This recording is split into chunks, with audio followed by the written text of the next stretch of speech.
روٹی 30 روپے کی کر دی تو تمہارا سر قلم کر دیا جائے گا۔ ایک تندوری بادشاہ کا قریبی عزیز تھا اور وہ روٹی 5 روپے کی بیچتا تھا، تو اس نے اپنی روٹی کی قیمت میں اضافہ کر کے 10 روپے کی بیچنی تھی، تو کوئی بھی بادشاہ کی اجازت کے بغیر اس روٹی کی قیمت میں اضافہ نہیں کر سکتا تھا۔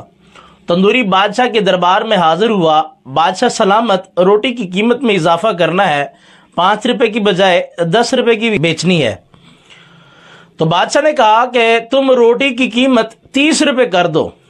تو تندوری حیران ہوا اور کہا بادشاہ سلامت یہ کیسے ہو سکتا ہے؟ عوام کے اندر شور مچ جائے گا، بازار کے اندر کوہرام مچ جائے گا، عوام مشتعل ہوگی۔ تو بادشاہ نے کہا پھر میرے بادشاہ ہونے کا کیا فائدہ؟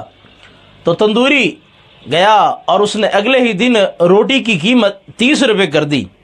شہر کے اندر کوہرام مچ گیا، لوگ مشتعل ہو گئے اور لوگوں کا ہجوم بادشاہ کے دربار میں حاضر ہو گیا کہ بادشاہ سلامت ظلم ہو گیا، روٹی کی قیمت 5 روپے کی بجائے 30 روپے ہو گئی، 25 روپے اضافہ کر دیا گیا۔ بادشاہ نے فوراً اپنے سپاہیوں کو حکم دیا کہ تندوری کو پکڑ کر میرے دربار میں لایا جائے۔ سپاہی گئے، تندوری کو پکڑ کر دربار میں پیش کر دیا۔ بادشاہ نے کہا کہ تم نے میری اجازت کے بغیر روٹی کی قیمت میں اضافہ کیوں کیا؟ تم نے 25 روپے اضافہ کر دیا اور روٹی 30 روپے کی کر دی۔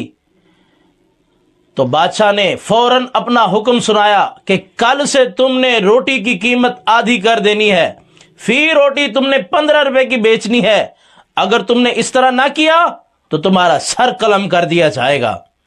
تو عوام نے جب یہ فیصلہ سنا تو بادشاہ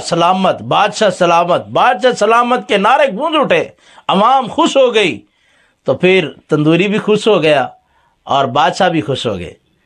اس واقعے سے ہمیں کیا سیکھنے کو ملا اور ہمیں کیا معلوم ہوا کہ وہ رعایا کون سی ہو سکتی ہے اور وہ بادشاہ کس ملک کے ہو سکتے ہیں، اور اسی طرح وہ کون سے ایسے بادشاہ ہیں جو اسی طرح کا لولی پاپ دے کر اپنی رعایا کو خوش کر دیتے ہیں، اور وہ کون سی رعایا ہے جو اسی طرح کا لولی پاپ اپنے بادشاہوں سے لے کر، اپنے حکمرانوں سے لے کر پھر وہی نعرے لگاتے ہیں کہ بادشاہ سلامت زندہ باد، بادشاہ سلامت زندہ باد۔